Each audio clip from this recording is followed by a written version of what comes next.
اب نوٹ کر لیجئے، یہ کتابیں اگر آپ پڑھنا چاہیں تو کتاب الملاحم میں پڑھیے۔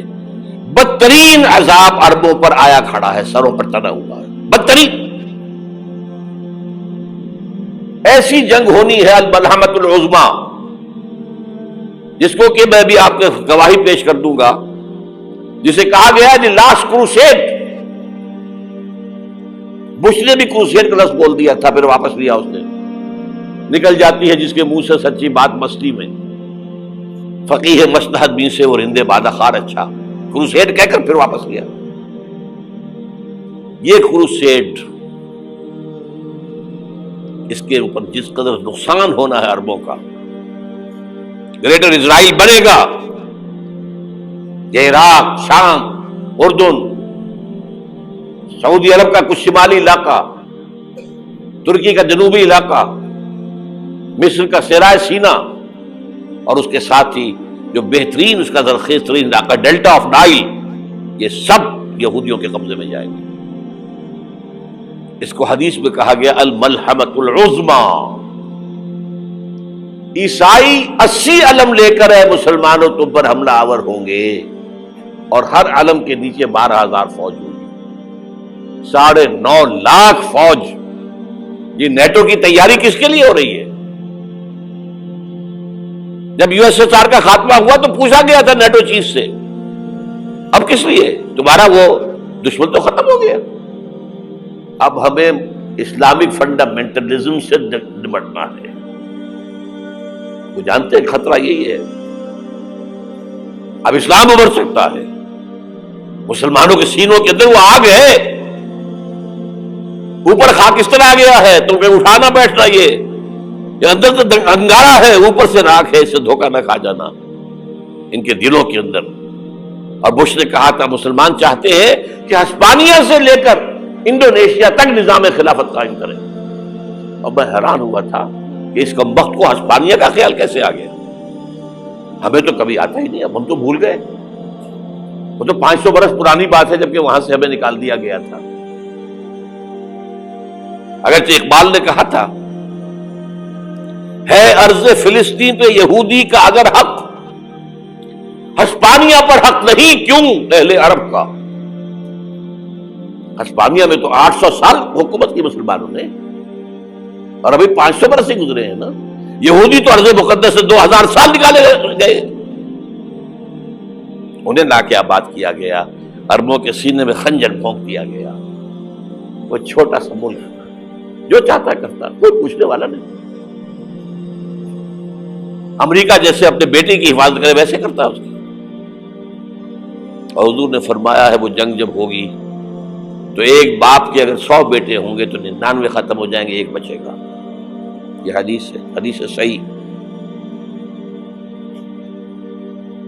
اور آپ نے فرمایا ویل للعرب من شر قد اقترب، عربوں کے لیے ہلاکت ہے، عربوں کے لیے بربادی ہے اس شر سے جو قریب آ چکی ہے۔ اور آج جس طرح انہوں نے ان کی تہذیب کو اختیار کر لیا ہے، دبئی جا کر دیکھیے، بدترین مغربی معاشرہ جو ہے وہ دبئی کے اندر ہم نے قائم کر کے دکھا دیا۔ اب سعودی عرب اس راستے پر بڑھ رہا ہے۔ اور اس کے بعد نمبر 2 پر جو ہے ہم پاکستانی ہیں، لیکن میں اس کے وہ پہلی بات جو کہہ رہا ہوں وہ تو یقینی ہے، اس میں تو احادیث صحیحہ موجود ہے۔ اگرچہ اس کے بعد پانسا پلٹے گا، پھر حضرت مہدی کا ظہور ہوگا، حضرت عیسیٰ کا نزول ہوگا، اور وہ گریٹر اسرائیل گریٹر گریو یارڈ بنے گا یہودیوں کا، ایک ایک یہودی قتل ہوگا اور دفن ہوگا۔ یہ بات میں ہونا ہے، میں پہلی بات برس کر رہا ہوں۔ وہ پانسا پلٹے گا جب پلٹے گا، ابھی جو سامنے ہے وہ کیا ہے؟ جس ملحمۃ العظمیٰ کہا حضور نے، جسے آرمگیڈون کہتے ہیں عیسائی۔ آرمگیڈون کی اگر کہیں جا کر آپ دیکھیں گے، آپ ڈکشنری میں مانی تو کیا لکھا ہے؟ A very big war which will be fought between the forces of evil and good before the end of this world۔ اس دنیا کے خاتمے سے پہلے خیر اور شر کی قوتوں کے درمیان بہت بڑی جنگ ہوگی۔ ارمجدون اسے کہتے ہیں عربی میں، اور آرمگیڈون اسے کہتے ہیں انگریزی کے اندر۔ اور یہ بائبل کی آخری کتاب کے اندر ہے، جو اس میں کہ مکاشفات یوحنا، ریویلیشنز آف سینٹ جان. یہ تو میں کہہ رہا ہوں یقین کے ساتھ، اور زیادہ دور نہیں ہے، آیا چاہتا ہے. اس لیے کہ یہودیوں کا اور عیسائی جو کنزرویٹوز ہیں، نیو کنزرویٹوز، ان کا 5 نکاتی ایجنڈا ہے متفق علیہ، جس کے تحت کہ یہ جنگ صلیبی شروع کی گئی ہے. تو سن لیجئے آپ. آرمیگیڈون نمبر 1، گریٹر اسرائیل قائم ہو جانا اس کے نتیجے میں نمبر 2، مسجد اقصی اور قبۃ الصغریٰ کو گرانا نمبر 3، وہاں 3rd ٹیمپل، وہ مسجد جو حضرت سلیمان نے بنائی تھی 1000 قبل مسیح میں، پھر برباد کی تھی نیبوکدنیزر نے، دوبارہ بنائی گئی، پھر دوبارہ ختم ہوئی 70 عیسوی تک گری پڑی. ان کا خانہ کعبہ گرا ہوا ہے 70 عیسوی سے لے کر آج تک. ایک دیوار ہے ویلنگ وال، جہاں جاتے ہیں، روتے ہیں، پیٹتے ہیں، ماتم کرتے ہیں، وہاں وہ بنے گا 3rd ٹیمپل. اور نمبر 4، اس میں لا کر رکھا جائے گا تخت حضرت داؤد کا. یہ تخت کہاں ہے اس وقت؟ یہ لندن شریف کے اندر، جو ان کی پارلیمنٹ کا جو چرچ ہے، ویسٹ منسٹر ایبے، اس میں رکھا ہوا ہے. ایک پتھر تھا جس پر بٹھا کر حضرت داؤد کی تاج پوشی ہوئی، پھر حضرت سلیمان کی ہوئی، پھر وہ پتھر رکھ دیا گیا جب حضرت سلیمان نے بنایا ہیکل مسجد اقصی، وہاں رہا وہ. ہر بادشاہ جو تھا یہودی اسی کے اوپر بٹھا کر اس کی تاج پوشی ہوتی تھی. سن 70 میں ٹائٹس نے گرایا اسے، ہیکل کو، وہ پتھر لے گیا، وہاں سے روم گیا، روم سے آئرلینڈ گیا، آئرلینڈ سے اسکاٹ لینڈ آیا، اسکاٹ لینڈ سے انگلینڈ آیا، اور اب وہ رکھا ہوا ہے 14ویں صدی عیسوی سے آج تک. وہ ویسٹ منسٹر ایبے میں رکھا ہوا، ایک کرسی کی سیٹ میں اسے بنا دیا گیا ہے تخت کی شکل میں. اب انگریزوں میں کوئی ملکہ ہو، کوئی بادشاہ ہو، جس کی بھی تاج پوشی ہونی اس میں ہو، یہ لا کر رکھا جائے گا 3rd ٹیمپل میں. اور اس پر یہودیوں کے خیال کے مطابق ان کا مسیحا آئے گا جو مسیح دجال ہوگا. عیسائیوں کے خیال کے مطابق حضرت عیسیٰ آئیں گے، وہ ہمارا بھی خیال ہے حضرت عیسیٰ آئیں گے علیہ السلام. بہرحال یہ تو بعد کی باتیں ہیں نا. اس وقت جو میں عرض کر رہا ہوں، عربوں پر بہت بڑا عذاب، اور پاکستان کا معاملہ البتہ یہ ہے، میں یقین سے نہیں کہہ سکتا. ہینگنگ ان دی بیلنس، ہو سکتا ہے اللہ تعالیٰ ہم پر رحم فرمائے، ہو سکتا ہے، اگرچہ اس کی کچھ شرائط ہوں گی. چمن کے مالک اگر بنا لے موافق اپنا شعار، اب بھی چمن میں آ سکتی ہے پلٹ کر چمن سے روٹھی بہار، اب بھی ہو سکتی ہے. اور یہ بھی ہو سکتا ہے کہ اللہ تعالیٰ نے معجزانہ طور پر ہمیں ملک دیا، ہم نے اللہ سے بدعہدی کی، وعدہ خلافی کی، غداری کی، لہذا سزا دی جائے اور ہم سے یہ ملک چھین لیا جائے. It's just possible. دور نہ سمجھے، اسے انہونی بات نہ سمجھے. جو گھیراؤ ہو رہا ہے آپ کے مغرب میں نیٹو فورسز اور مشرق میں بھارتی فورسز گدھوں کی طرح بیٹھے ہوئے انتظار کر رہے ہیں پاکستان اور ڈسٹیبلائز ہو جائے، یہاں اور بدامنی ہو جائے. اب لاہور میں پھر آج دھماکے ہو گئے ہیں. 2 دن پہلے کا دھماکہ میں سہ کے آیا ہوا ہوں، آپ کے سامنے بیٹھا ہوں.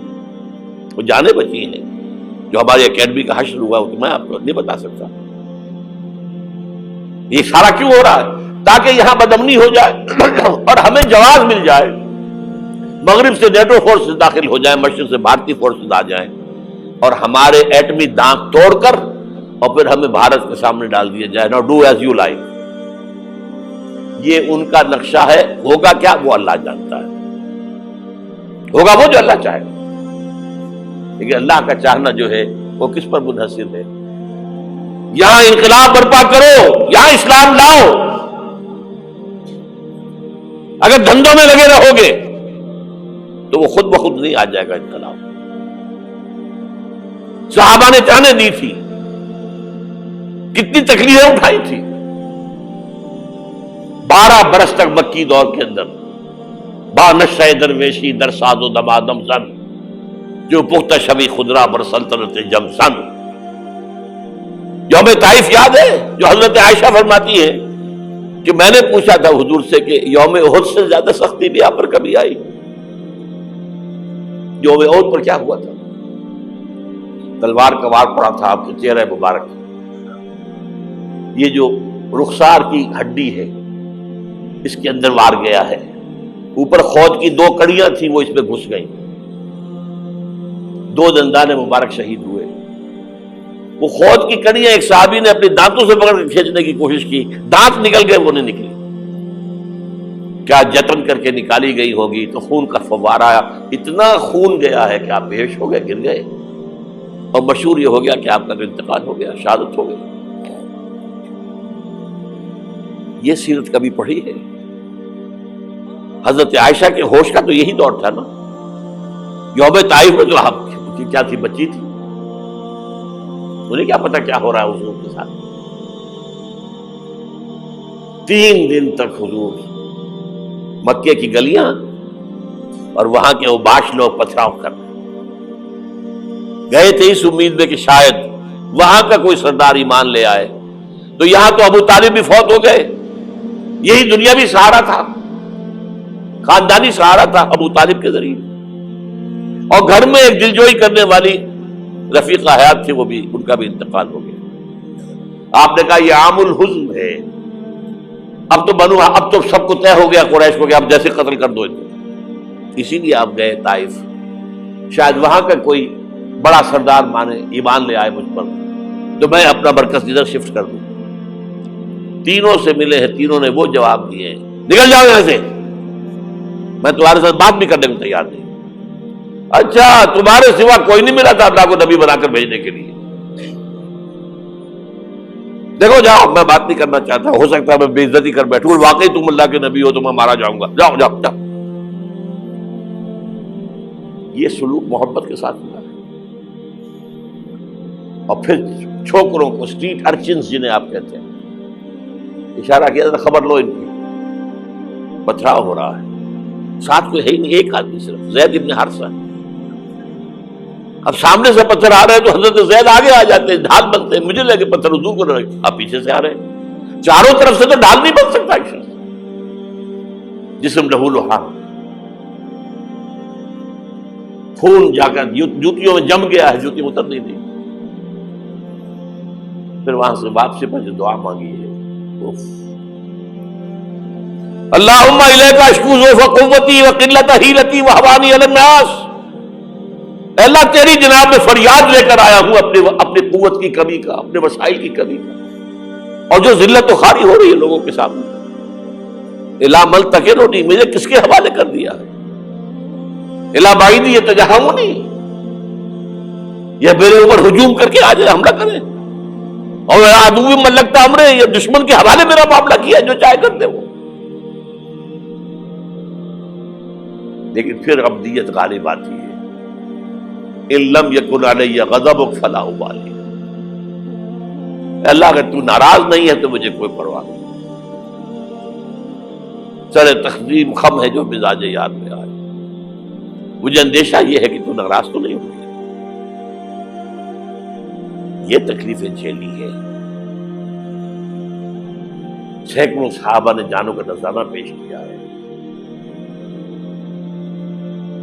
احزاب کی جنگ میں فاقوں پر فاقے ہو رہے تھے، اور ان فاقوں کی حالت میں خندق کھودنے کا حکم ملا ہے، لوگوں کی کمریں دوہری ہو رہی ہیں، پتھر باندھے ہیں اپنے پیٹوں سے، اپنی چادروں کے ساتھ کس کر کمر دوہری نہ ہو جائے، اور